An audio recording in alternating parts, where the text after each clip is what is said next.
नमस्कार, मैं मनीष स्वागत करता हूं आपको अपने इस यूट्यूब चैनल पे। दोस्तों, आपके सामने कुछ ज्योग्राफी के महत्वपूर्ण प्रश्न हैं जो कि आपके लिए काफ़ी इम्पोर्टेंट है, क्योंकि ये क्वेश्चन आपके एग्ज़ाम में बार बार आते रहते हैं। ठीक है, तो शुरू करें। पहला क्वेश्चन है, जस्ता और सीसा के लिए प्रसिद्ध ब्रोकन हिल्स कहाँ पे है। देखिए, अगर हम बात करें ब्रोकन हिल्स की, ये आप भूल जाइए, जस्ता और सीसा के लिए ब्रोकन हिल प्रसिद्ध है। ब्रोकन हिल की बात करें तो वो आपके ऑस्ट्रेलिया में है। अब याद कैसे करेंगे? अगर आप मैच प्रेमी हैं, क्रिकेट देखते हैं, तो आप कमेंट्री सुनते हुए ये वर्ड अक्सर सुने होंगे कि ब्रोकन द विकेट। अगर किसी गेंदबाज ने तगड़े गेंदबाजी की और विकेट टूट गया तो क्या कमेंट्री वाले कहते हैं?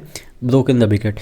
यानी कि ऑस्ट्रेलिया के ही ज़्यादातर खिलाड़ी इतने खतरनाक होते हैं कि ब्रेटली हो, ग्लेन मैकग्राथ हो, गिलेस्पी हो, पुराने ज़माने की मैं बात कर रहा हूँ। अभी तो और भी पैट कमिंस आ गए, तो बहुत सारे ऐसे गेंदबाज हैं कि जो कि आपके विकेट ही मतलब कि तोड़ देते हैं। तो ये ऑस्ट्रेलिया में ब्रोकन हिल्स है। किस लिए प्रसिद्ध है? जस्ता और सीसा के उत्खनन के लिए। अगर हम बात कर लेते हैं पिक्चर के थ्रू आपको समझाने की कि पिक्चर में ये कहाँ पे है, तो ये देखिएगा आपके ऑस्ट्रेलिया महादेश हो गया। ऑस्ट्रेलिया महादेश है और ऑस्ट्रेलिया कंट्री है, तो ये पूरा जो कंट्री है वो ऑस्ट्रेलिया कंट्री है।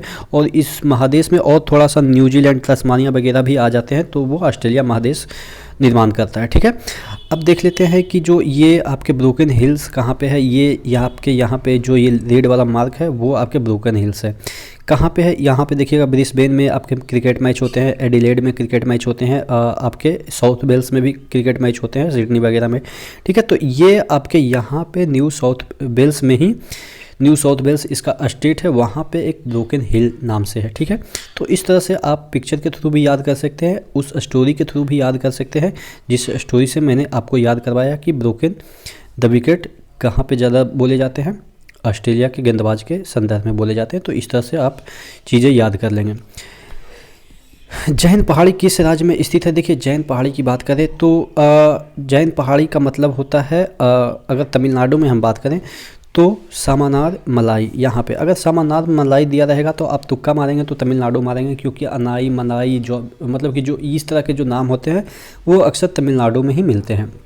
लेकिन अगर पहाड़ी जैन पहाड़ी की बात करें तो आप तुक्का नहीं मार पाएंगे। तो इस वजह से पूछा गया था क्वेश्चन कि जैन पहाड़ी किस राज्य में स्थित है, तो तमिलनाडु में। देखिए, सामानार का मतलब होता है जैन, मलाई का मतलब होता है हिल। ठीक है, जैसे अन्ना मलाई की बात सुने होंगे। अन्ना मतलब क्या होता है? अन्ना मतलब होता है कि जो बड़े भाई, मलाई मतलब हिल। ठीक है, तो इस तरह से मलाई मतलब कि आपको समझ में आ गया होगा कि मलाई का मतलब क्या होता है तमिलनाडु में। ठीक है, तमिल भाषा में। ठीक है, तो ये आपके कहाँ पे है? ये आपके तमिलनाडु में है। देख लेते हैं पिक्चर के थ्रू, क्योंकि पिक्चर से आपको ज़्यादा समझ में आएगी। तो पिक्चर में भी देख लेते हैं कि कहाँ पे कौन मलाई या पहाड़ी है।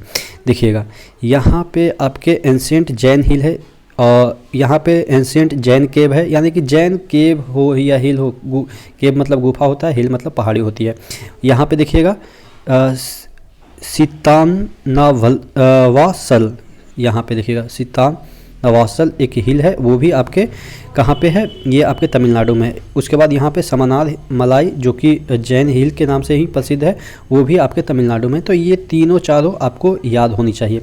देखिए, सामानार मलाई जिसको हम जैन हिल के नाम से अभी क्वेश्चन बनाए हैं, तो ये सभी आपके तमिलनाडु में है। ठीक है, तो चीज़ें आपको याद हो गई होगी। अगला क्वेश्चन देख लेते हैं। अगला क्वेश्चन है, कुल्लू घाटी किसके तट पे है? देखिए, कुल्लू घाटी जो है वो ब्यास नदी के तट पे है और किसके बीच स्थित है? पीर पंजाल और धौला धार के बीच है।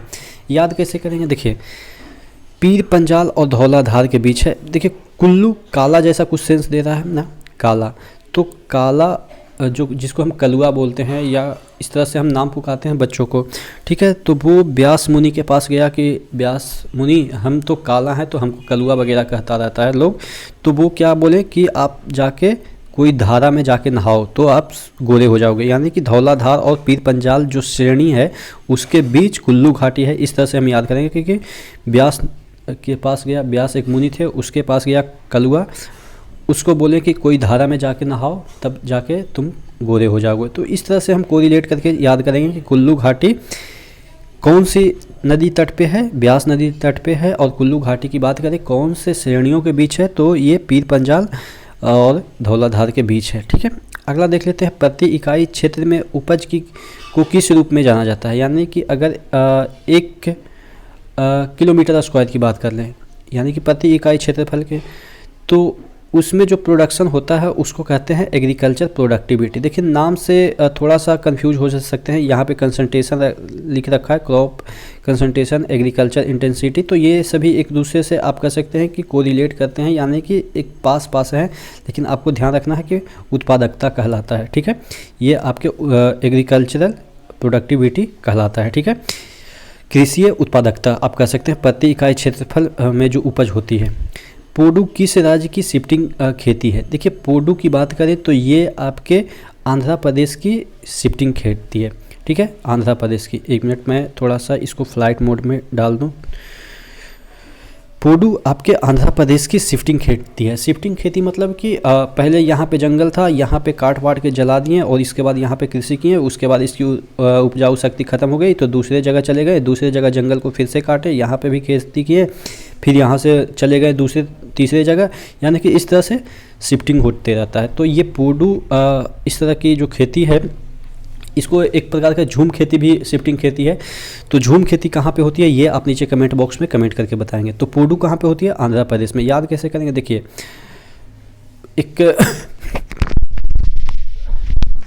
एक आपको कॉमन चीज़ें जो हमारे समाज में होता है उसके बारे में चीज़ें हम बताते हैं।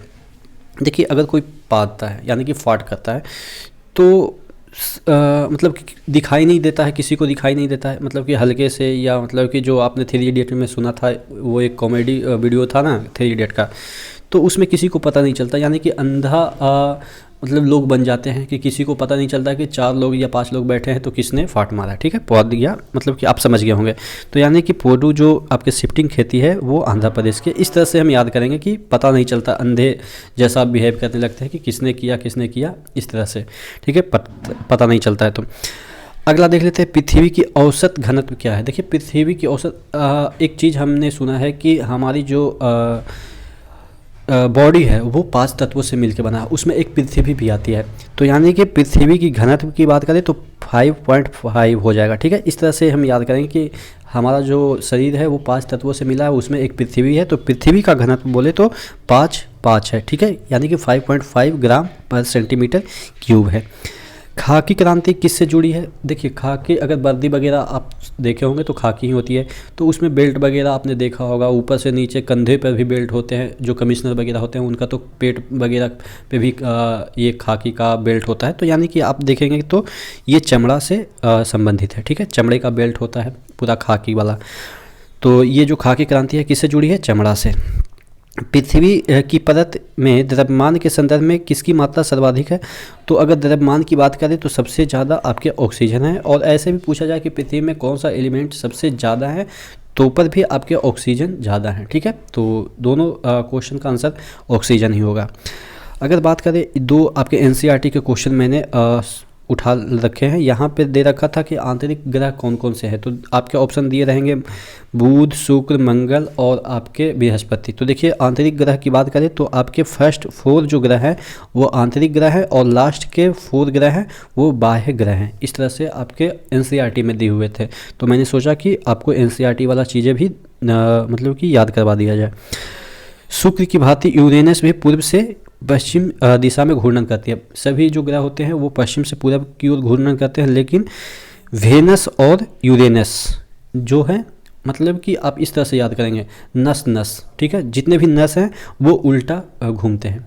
ऐसे भी याद करेंगे आप कि नस वगैरह काट के कौन मतलब काट लेते हैं, नस वगैरह कौन काट लेते हैं, जो लवर होते हैं, यानी कि ये 2 लवर हैं, ठीक है, ये दोनों अपना नस काट लेते हैं, यानी कि उल्टा ये लोग काम करते हैं।